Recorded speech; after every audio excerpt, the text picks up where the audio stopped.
आपके भाग्य में कोई संपत्ति नहीं है और परमात्मा आवश्यक समझते हैं कि इस बच्चे को इतना तो अवश्य चाहिए, तो वो भी आपको अवश्य देंगे। लेकिन आपको इतना नहीं देंगे, इतनी संपत्ति नहीं देंगे, इतना धन नहीं देंगे कि वो आपकी जान का शत्रु बन जाए।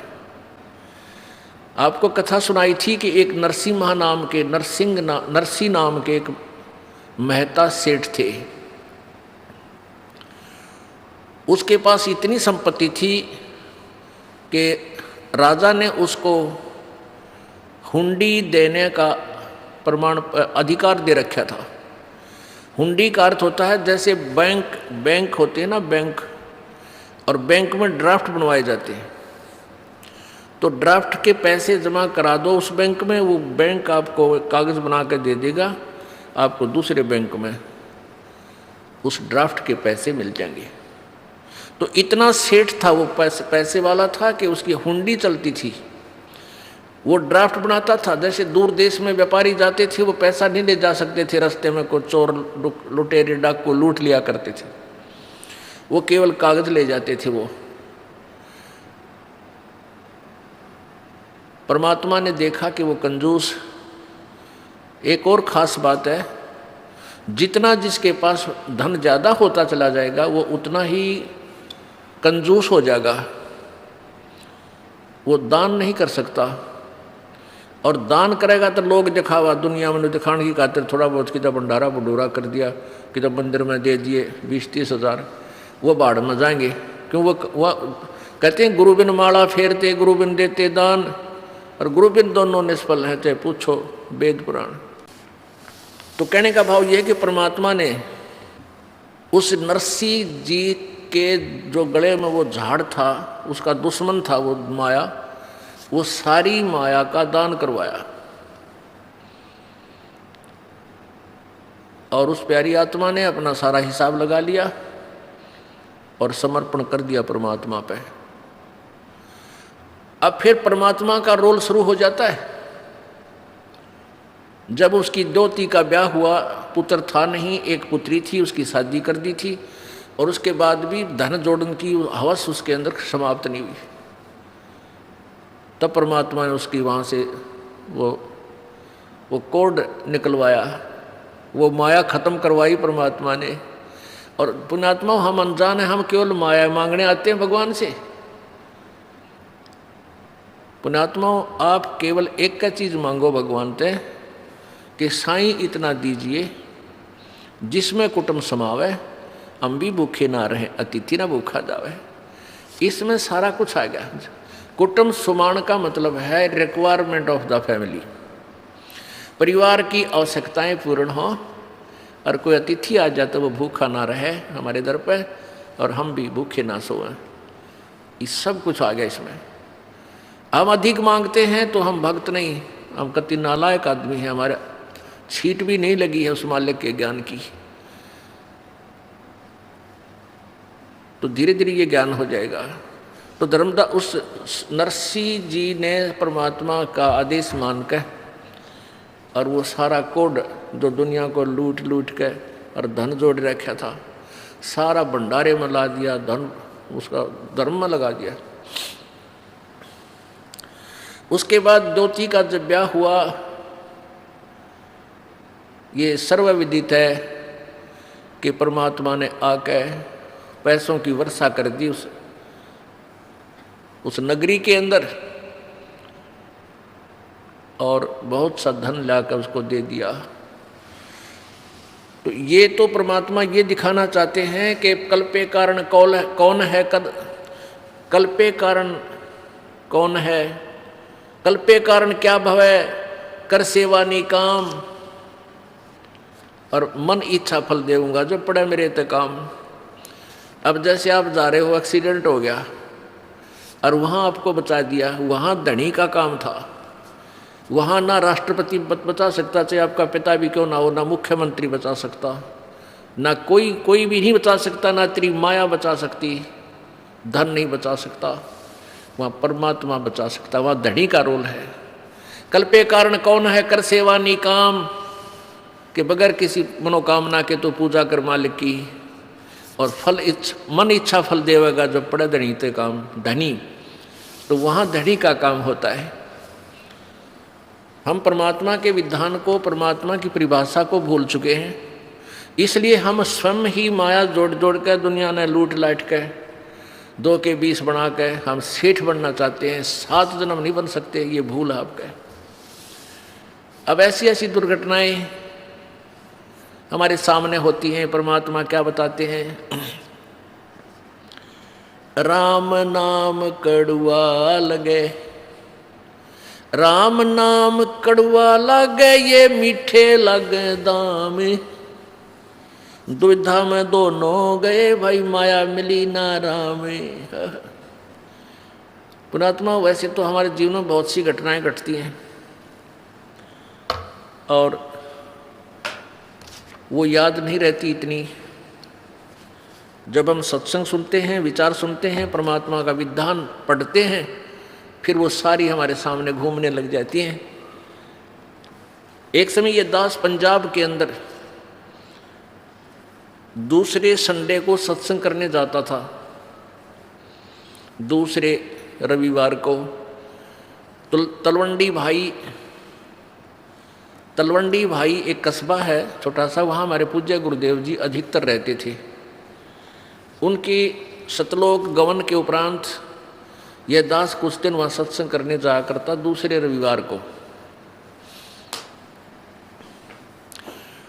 तो वहाँ एक बुढ़िया की मृत्यु होगी। उस बुढ़िया का शोक व्यक्त करने के लिए वो हमारे गुरुजी के जो सेवक थे, उनका कोई रिलेटिव वहाँ आया तलवंडी भाई कस्बा में।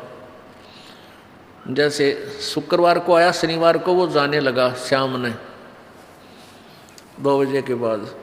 तो उन्होंने समझाया कि आप आज रुक जाओ, सह परिवार था वो, कल सत्संग होगा और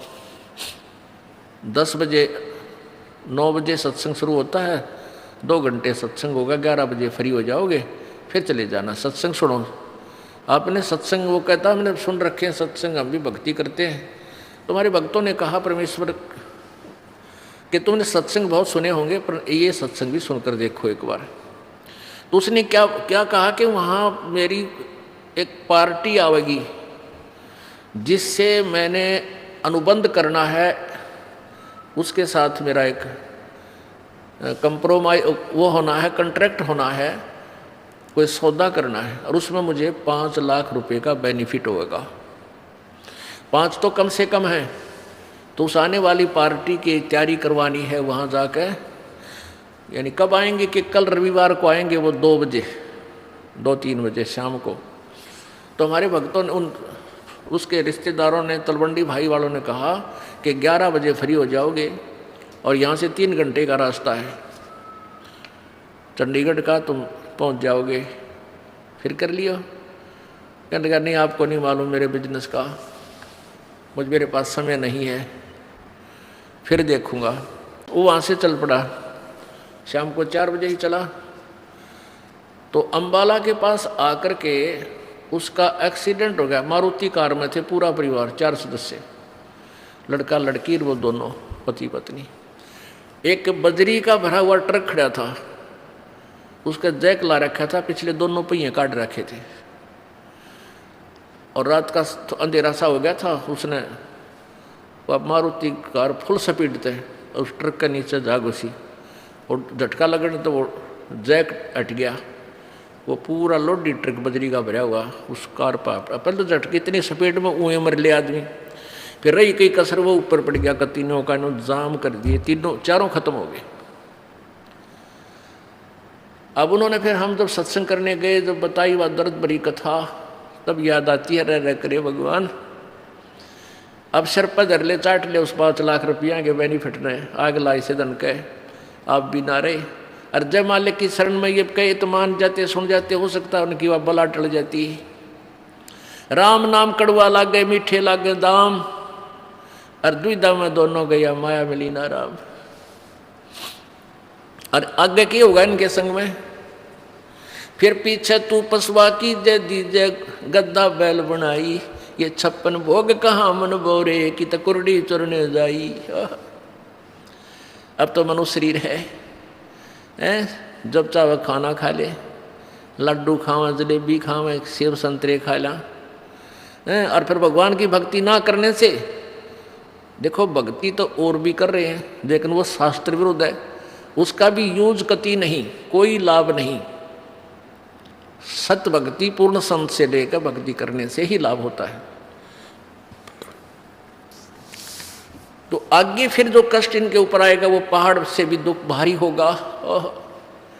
कितने कुत्ता बनेगा, कितने गधा बने, कितने सुअर बने। आप देखते हो किसी कुत्ते का खाज लगी है, किसी की दोनों टांग टूट रही है। एक बार ये दास अपने, पहले थोड़े भगत थे, घर घर जाते थे, रात को वहीं रुकते थे, वैसे समझाया करते थे।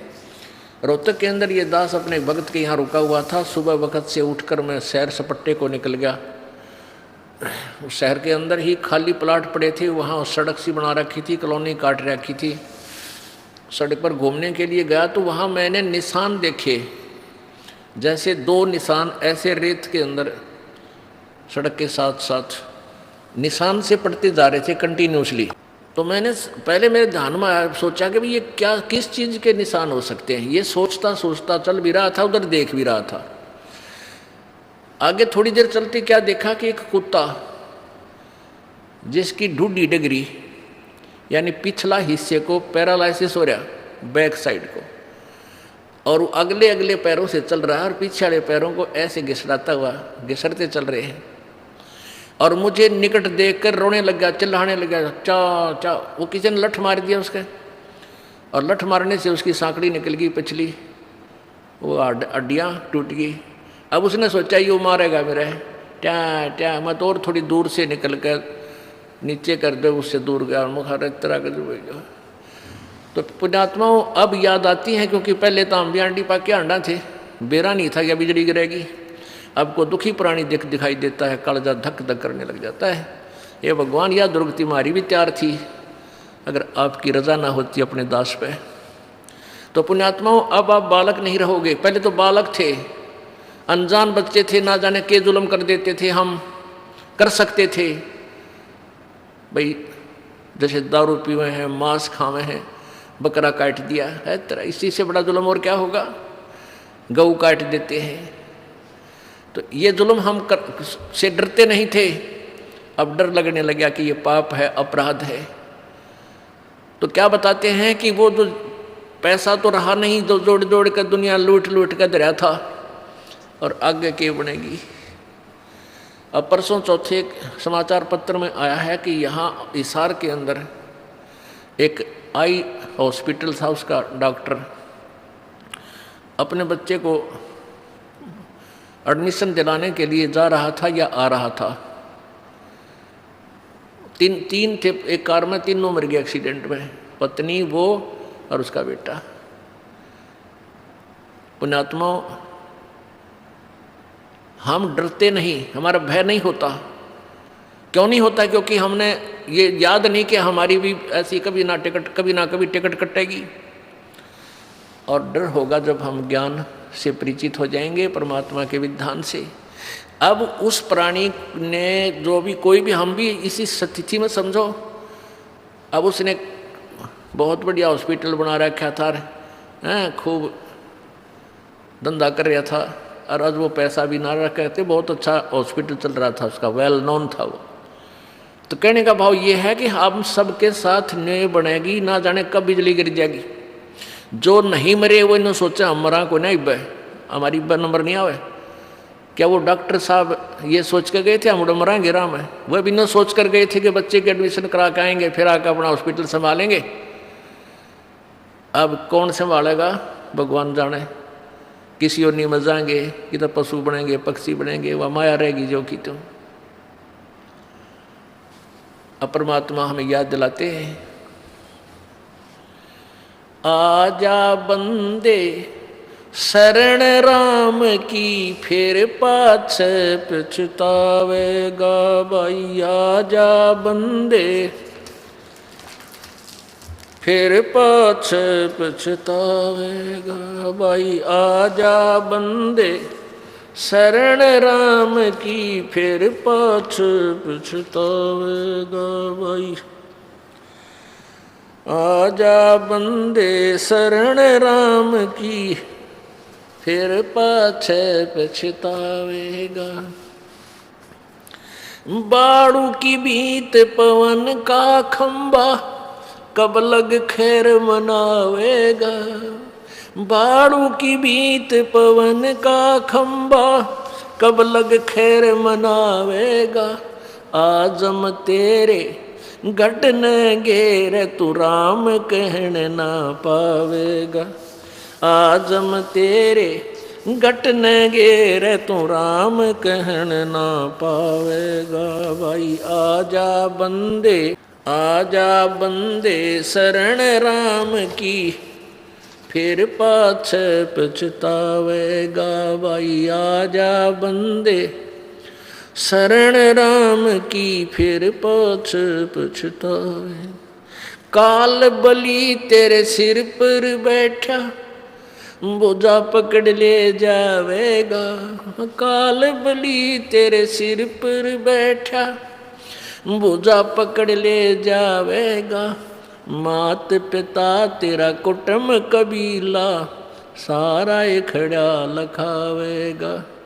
मात पिता तेरा कुटुंब कबीला सारा खड़ा लखावेगा भाई। आजा बंदे शरण राम की फिर पाछ पछतावेगा।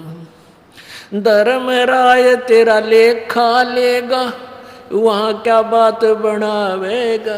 हाँ धर्म राय तेरा लेखा लेगा वहाँ क्या बात बनावेगा। लाल खंभ से बांधा जा बिन सतगुरु कौन छुटावेगा। लाल खंभ से बांधा जा बिन सतगुरु कौन छुटावेगा भाई। आजा बंदे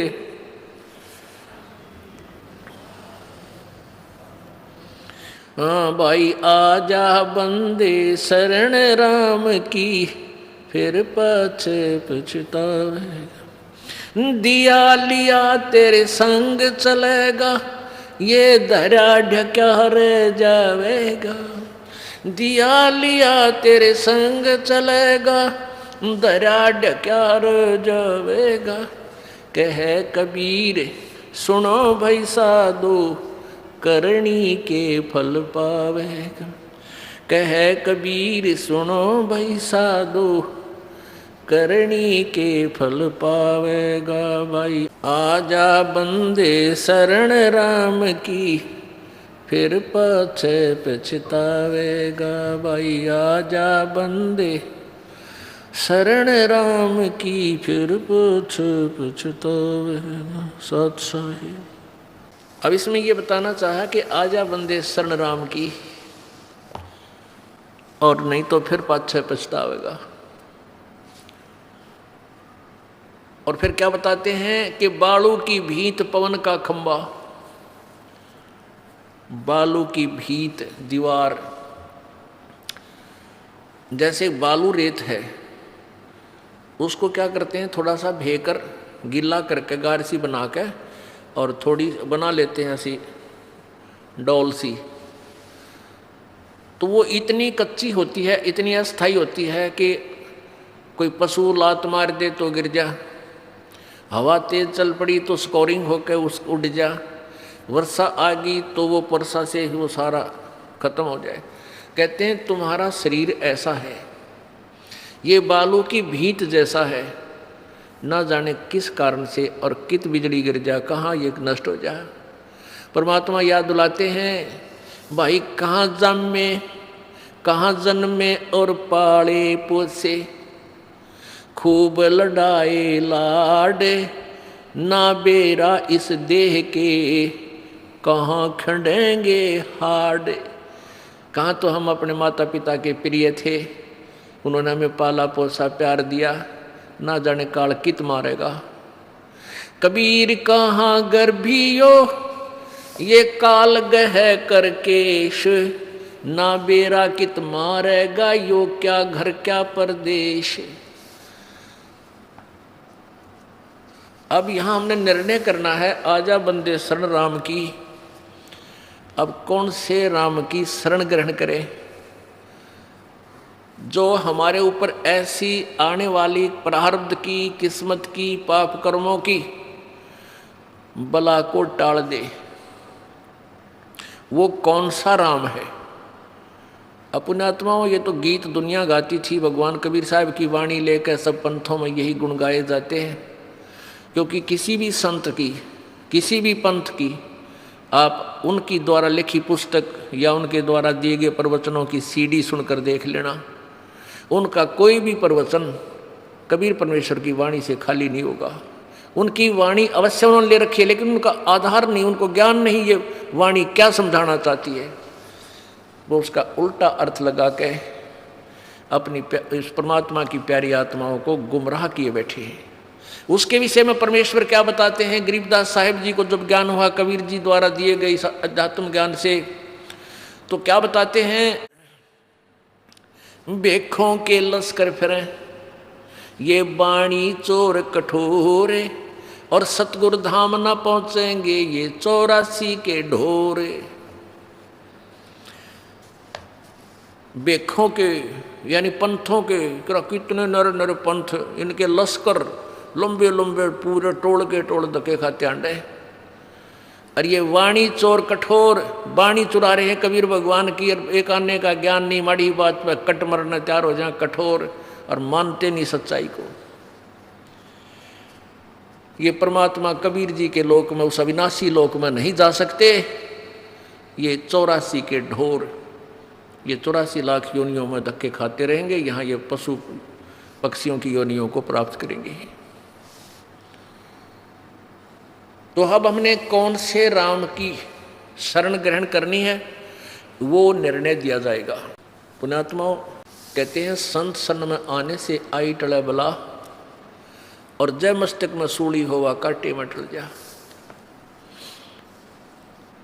अब कई भक्त क्या होते हैं, जैसे किसी ने नाम ले लिया, उपदेश ले लिया, किसी ने महीना हो गया, 2 महीने हो गए, 6 महीने हो गए, साल भर हो गया, 2 वर्ष भी हो गए, और वो देख रहे हैं कि हमें कोई विशेष लाभ नहीं हो रहा।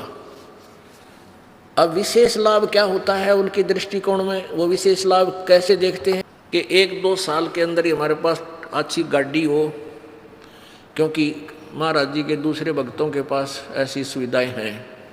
लेकिन ये भी देखो कि उनको समय कितना हो गया है। परमात्मा, देखो ध्यान रखना, परमात्मा के स्मारक पर रुकना आपके लिए बहुत कठिन है।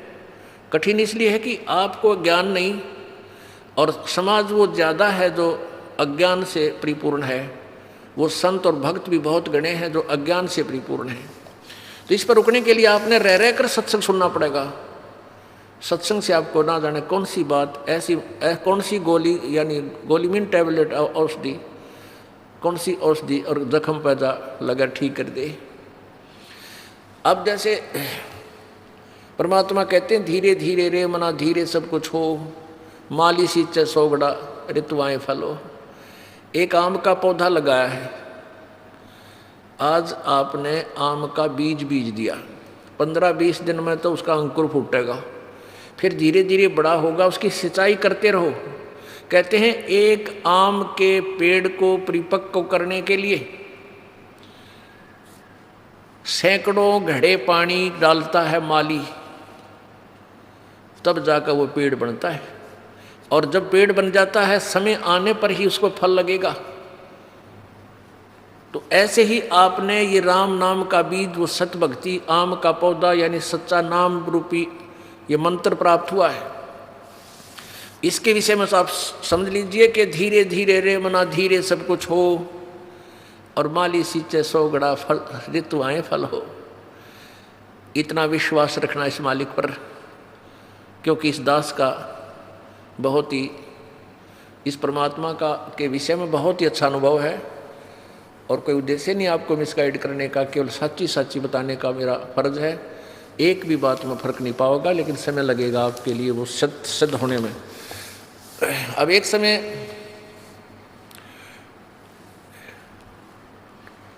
एक भक्त क्या देखता है वो देख रहा है कि हमारे पड़ोस में यानी दूसरा घर नाम नहीं ले रखा उस परिवार ने, और उनके सारे सुख यानी उसके बच्चे भी अच्छे पढ़ गए, नौकरी लग गई, लड़कियां भी अच्छी जगह ब्याही गई, खूब संतान भी है, पैसा भी है, कार भी है,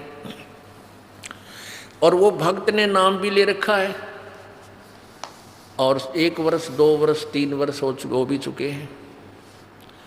अब वो क्या देखता है कि भी हमने नाम भी ले रखा है और फिर भी छोटी मोटी कोई हानि लाभ हमें होता ही रहता है, और ये कुछ भी नाम भी नहीं लेते, ना ले रहे ना दान करते हैं, सारा दिन ताश खेलते हैं, शराब पीते हैं, टीवी इनका फुल स्पीड पर चलता है, सारे गाने गुने सुनते हैं, सारे ठाठ इनके।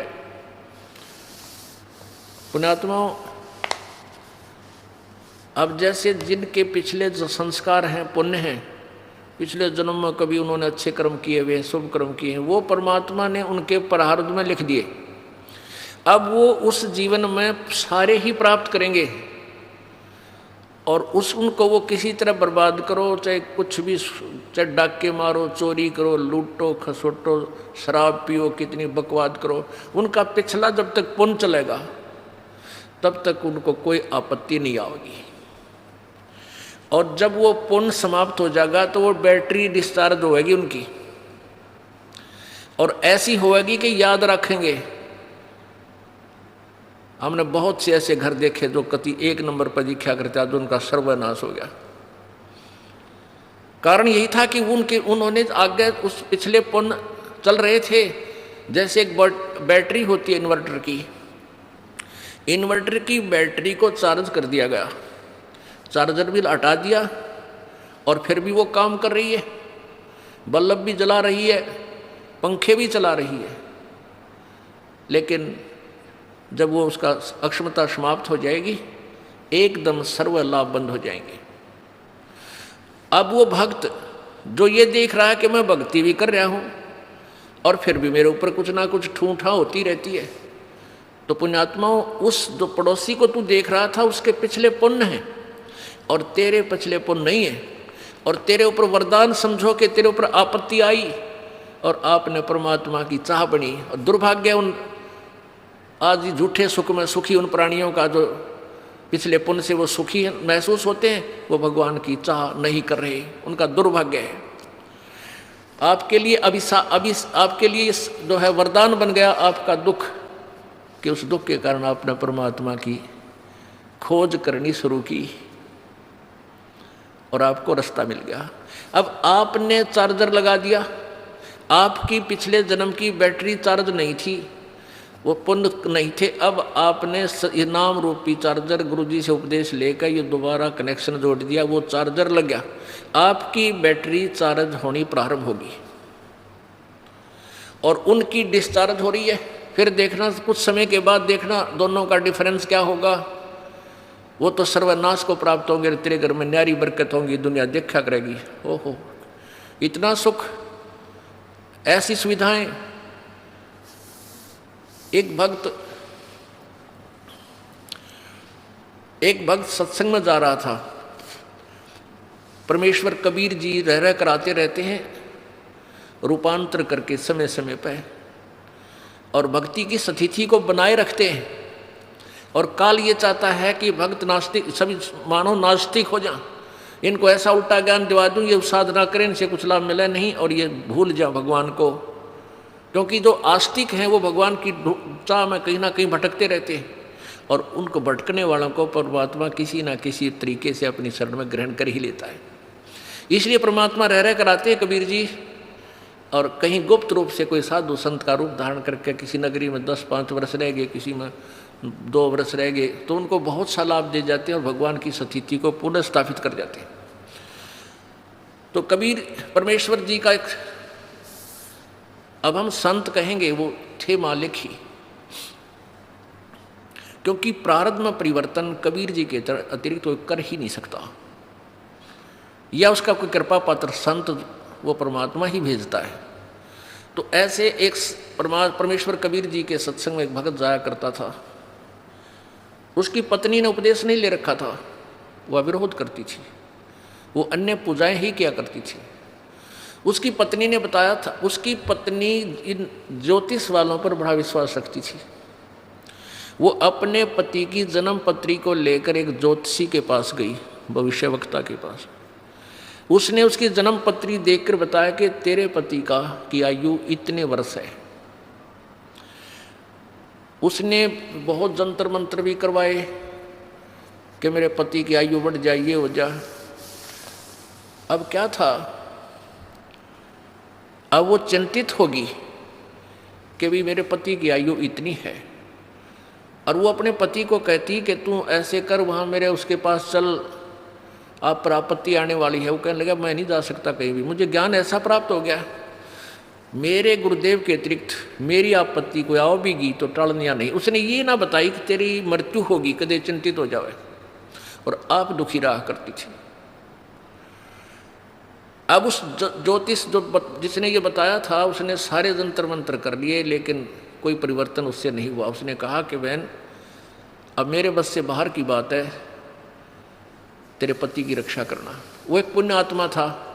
देखो ये जो जन्म पत्रियाँ हैं, हस्तरेखाएँ हैं, ये प्रभु द्वारा लिखे गए कोड वर्डों में हमारे भविष्य है, हमारा प्रारब्ध है। इसको जानने वाला बता तो देगा कि तेरे घर में ऐसा होगा, तेरे इस दिन वर्ष के बाद तेरी मृत्यु होगी, पक्की होगी, और हो जाती है। और कबीर परमेश्वर की कृपा से इस दास की शरण में आने के बाद आपको कोई ये कह दे तुम्हारी इस दिन मृत्यु होगी, और यहाँ का नाम ले लेना फिर नहीं होगी, वो एक्सटेंड होगी। ये वो परमात्मा जो आपकी आयु बढ़ा देता है।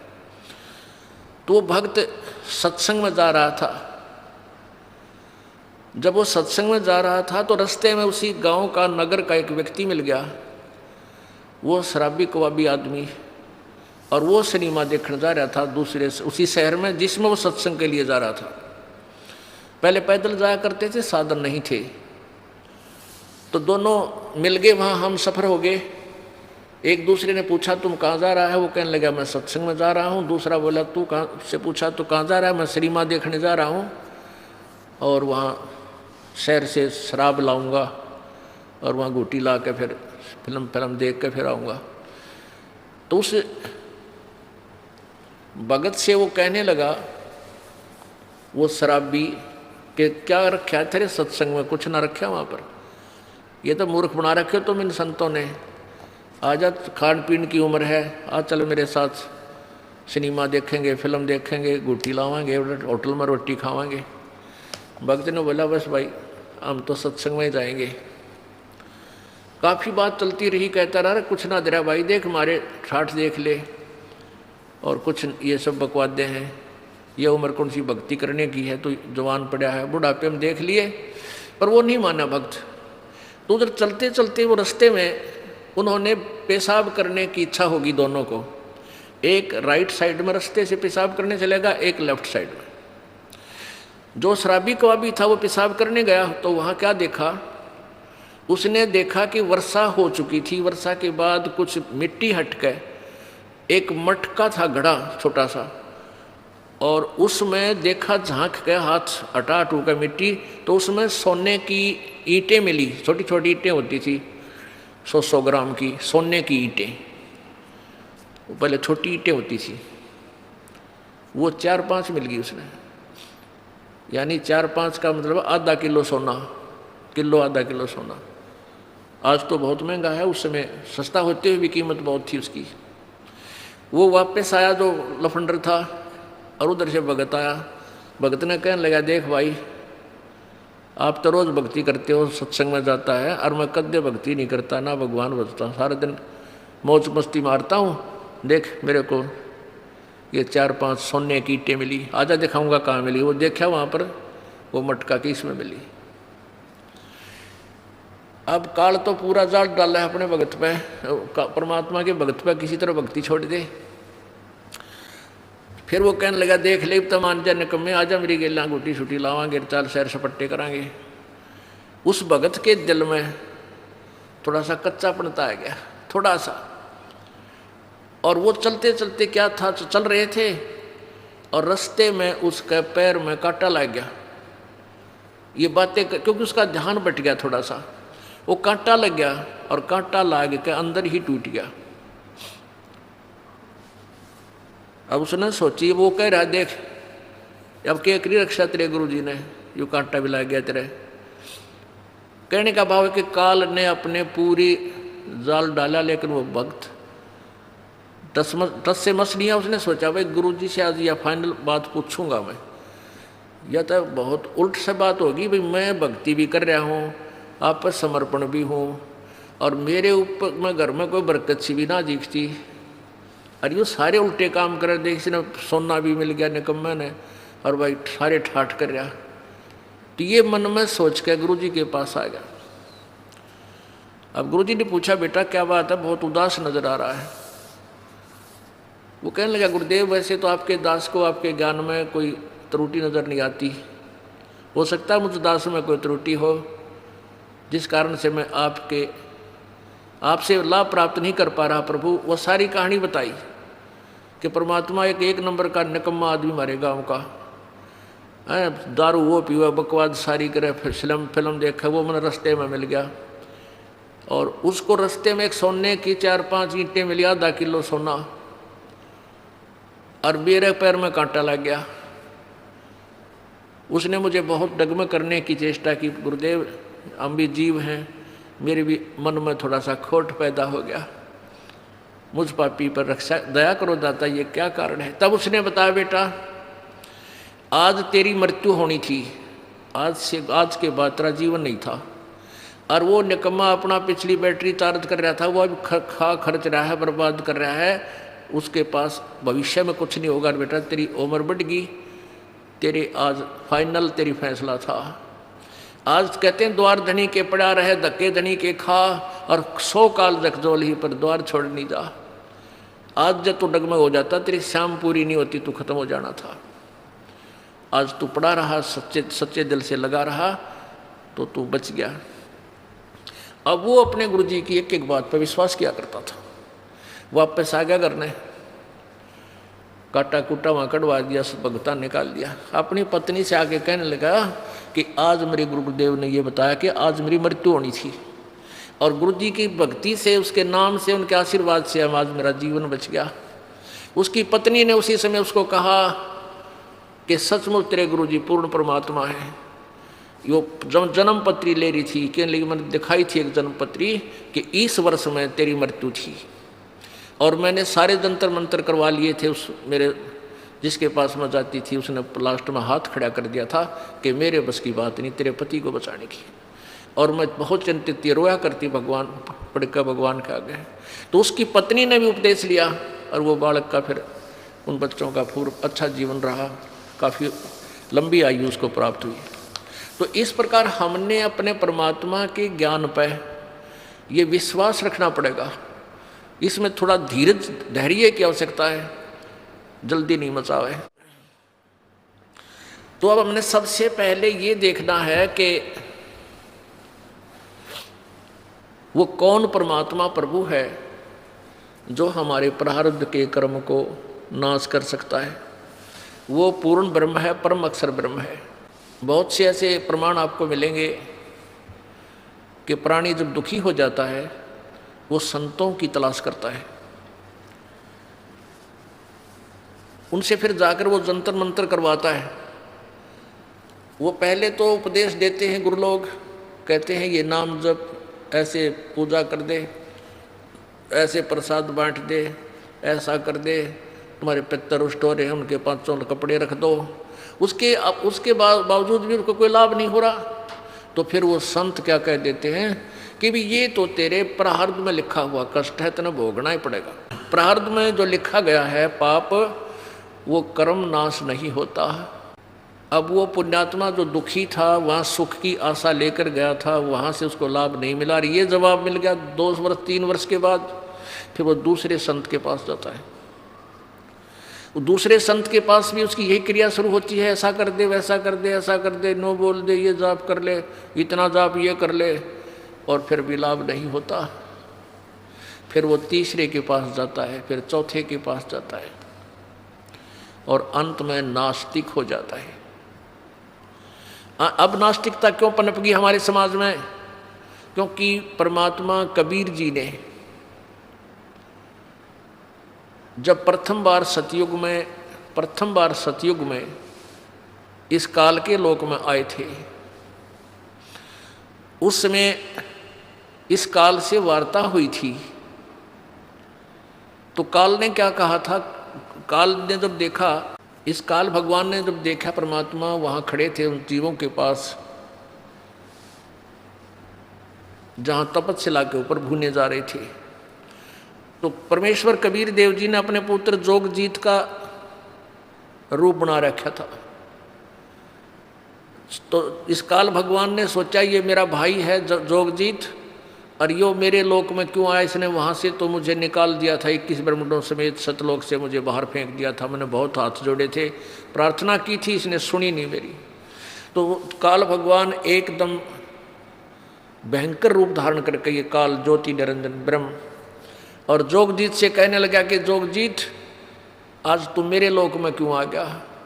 वहाँ से तो तूने मुझे मार भगाया था, तूने मेरी एक नहीं सुनी, अब मैं तुझे जान से मारूंगा, अब तुझे मैं ख़त्म करूंगा, तेरी पिटाई करूंगा। पहले तो मुझे ये बता तू आया किस लिए है? पिताजी का कोई आदेश है वो मुझे बता, क्या संदेश भेजा है परमात्मा ने? और फिर मैं तेरी कुटाई करूंगा। जोगजीत रूप में परमेश्वर कबीर जी ने कहा कि बात सुन ले ज्योति निरंजन, मैं परमात्मा के आदेश से यहाँ आया हूँ और तूने इन प्यारी आत्माओं को धोखा देकर यहाँ पर लाया तू, और के जुल्म कर रखा इनके ऊपर, तपस्या पर भून रहा है। उसके बाद कोई गधा बना रखा, कोई गधी बना रखी, कोई कुत्ता बना रखा, कोई कुतिया बना रखी, किसी की टांग टूट गई। मनुष्य है तो किसी का बेटा मर गया, किसी की बेटी मर गई, कोई अंधा हो गया। ऐसे जुल्म करता है तू, और मेरे को परमात्मा ने भेजा है कि मैं नीचे जाऊंगा तेरे लोक में, और तूने परमात्मा की स्थिति से अपरिचित कर दिया सबको, भगवान की स्थिति समाप्त करवा दी। मैं वो ज्ञान तत्व ज्ञान प्रचार करूंगा, पूर्ण परमात्मा की महिमा बताऊंगा, और ये बताऊंगा कि ये काल है जिसकी तुम पूजा करते हो, ये ब्रह्मा विष्णु महेश का पिता ये काल है, ये तुम्हें खाता है, तुम्हें अपने खाने के लिए यहाँ रोक रखा है। ये सारी कहानी बता कर आऊँगा और उनको सच्चा नाम दे करके भक्ति करवा के वापस सतलोक ले जाऊँगा। इतनी बात सुन के अब क्रोधित हो गया, उसका बाग उजड़ता दिखा इस काल ने, मेरा तो नाश करेगा यूँ। जय इसने नीचे सच्ची बता दी तो मेरे पास कौन रहेगा, सब भाग जाएंगे। इस उद्देश्य से उसने सोचा कि इस जोगजीत की टिटवी दाब दूं, इसको ख़त्म करूंगा एकदम भयंकर हो करके। परमात्मा कबीर जी कहते धर्मदास अपनी प्यारी आत्मा को कि ऐसे भयंकर होकर ये काल मेरे ऊपर झपट्या, और धर्मदास मैंने श्वास का सिमरण, वो सतनाम का सिमरण शुरू कर दिया, श्वास उश्वास से।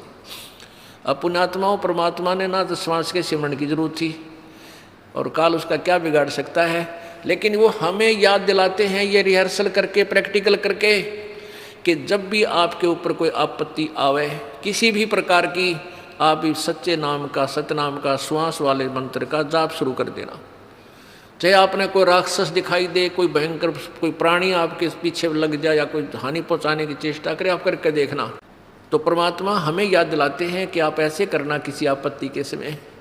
तो कहते हैं धर्मदास मैंने सांस का सिमरण शुरू किया, और काल उस सिमरण के प्रभाव से इतना कंडम हो गया, वो असहाय हो गया, और ऐसे गिरा वहाँ से जमीन पर जैसे पक्षी की पांख कट जाया करे, पड़ा पड़ा फड़फड़ाता है, उड़ नहीं सकता। तो उसने देख लिया, काल भगवान ने देख लिया कि जोगजीत के पास बहुत प्रबल शक्ति युक्त मंत्र है, और मेरी इसके ऊपर दाल गलेगी नहीं।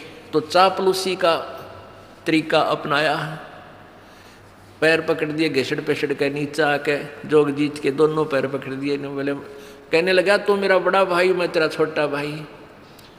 क्योंकि जोगजीत, सहजदास, अचिंत, तेज, ज्ञानी ये पहले परमात्मा ने उत्पन्न किए थे।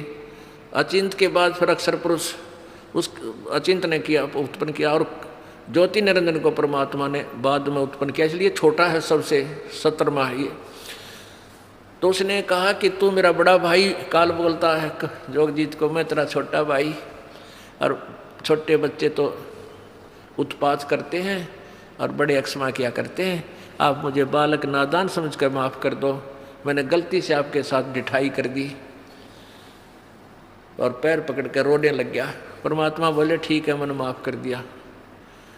कहने लगा नहीं, आप तो आप परमेश्वर के पास से आए हो, आपके पास उनकी पावर है, आप उनके रिप्रेजेंटेटिव हो, मुझे कुछ सुविधा दे दो, मेरे लोक में असुविधा बहुत है। परमात्मा बोले बोल क्या मांगता है? ऐसे नहीं, वचनबद्ध हो जाओ प्रभु।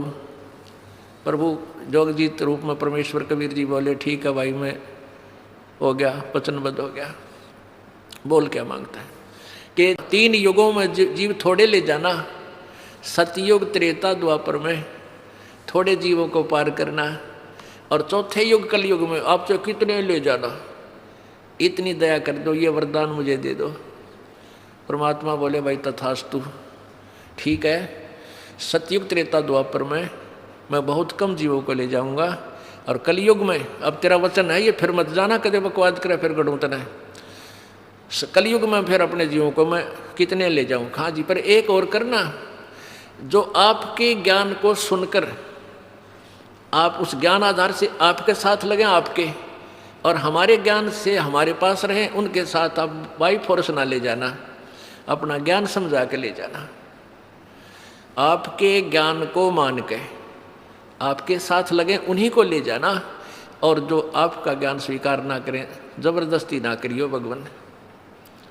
अच्छा भाई ठीक है, परमात्मा को पता था सारा कि ये बात ऐसा ही करूँगा और ऐसा ही संभव होगा, तो उसने कह दिया ठीक है। 1-2 और ऐसे ही वचन थे वो मांगे, परमात्मा ने सारे तथास्तु कर दिए। अब जब सारे हाँ भर ली ना परमात्मा ने, तब खड़ा हो गया डीठ।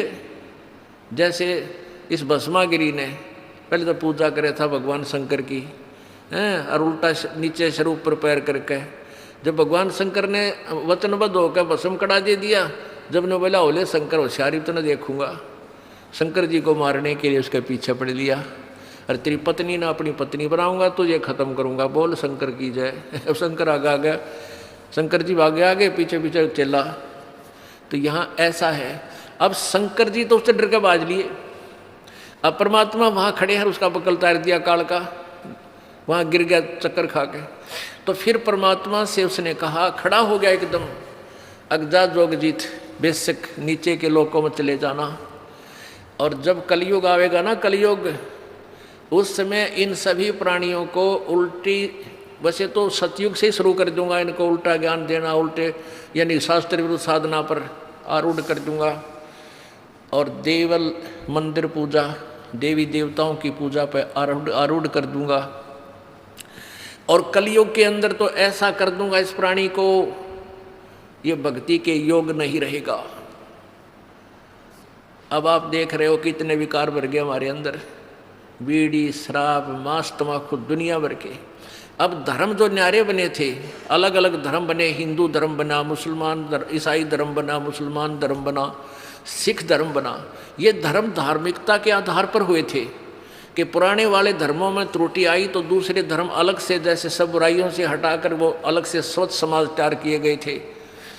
और अब सभी धर्मों के अंदर एक जैसे विकार घर करके शराब पीते हैं, मांस खाते हैं, हत्याएं करते हैं, जीव हिंसा करते हैं, तम्बाकू पीते हैं, और कोई आप देख लो मानव सत्र कितना गिर गया, भाई बहन का प्यार नहीं, कोई लोग लाज रही, कोई लाज शर्म रही नहीं, माता पिता के प्रति श्रद्धा रही नहीं, और भक्ति सभी शास्त्र विरुद्ध कर रहे हैं। तो परमात्मा, अब यहाँ एक शंका उत्पन्न होती है कि भाई परमात्मा तो अंतर्यामी थे कबीर जी, और उन्होंने ही तो श्राप दे दिया इसको 1 लाख मानो श्रीधारी श्री जीव खाने का, तो वहाँ से गलती तो भगवान ने ही की है। कुछ ऐसे प्रश्न करते हैं अनजान व्यक्ति, शुरू में ऐसी शंकाएं उत्पन्न होती हैं। अच्छा, वो गलती की, उसके बाद फिर भगवान ने ये 3 युगों में जीव कम ले जाने का वायदा नहीं करना चाहिए था, हम पहले पार हो जाते हैं। उन आत्माओं, परमात्मा ने पता था हम किसे हैं, जैसे हम अच्छे होते तो सतयुग सतलोक से ना आते, हम कति कंडेम हो लिए तभी तो यहाँ आए हैं, तुम्हारे निकम्मे थे। परमात्मा को पता था यदि वो श्राप नहीं देता 1,00,000 मानव शरीरधारी प्राणियों के आहार करने का, तो ये काल कभी भी हमें मनुष्य जीवन नहीं देता। एक योनि और बना दे, जो 83 लाख बना रखी गधे कुत्ते सूरा की, और हमने दिन कभी भी मालिक याद नहीं आने देता। ऐसा जुल्म कर देता हमारे साथ। परमात्मा ने इसकी मजबूरी बना दी हमें मानव शरीर एक मानव शरीर देने की। और मालिक को पता था कि इन निकम्या न मैं फिर जाकर मानव शरीर में ही समझा सकता हूँ, इनको फिर ले आऊँगा, खा लेने दे धक्के कुछ दिन, इन्होंने ये ले लेंगे। टिंडे काल के साथ गए हैं वहाँ सुख ढूंढने के लिए।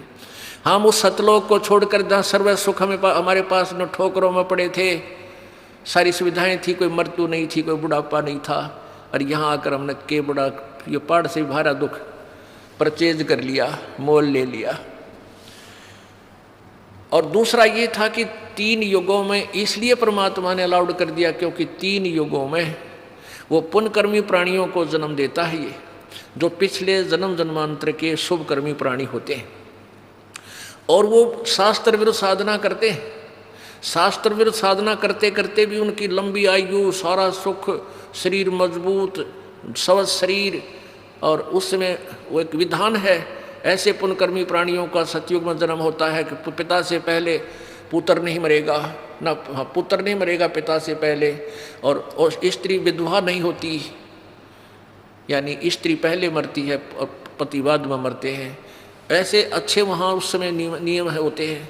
तो उस समय सभी साधनाएं करते हैं, मनमुखी करते हैं, फिर भी उनके घरों में सुख होता है।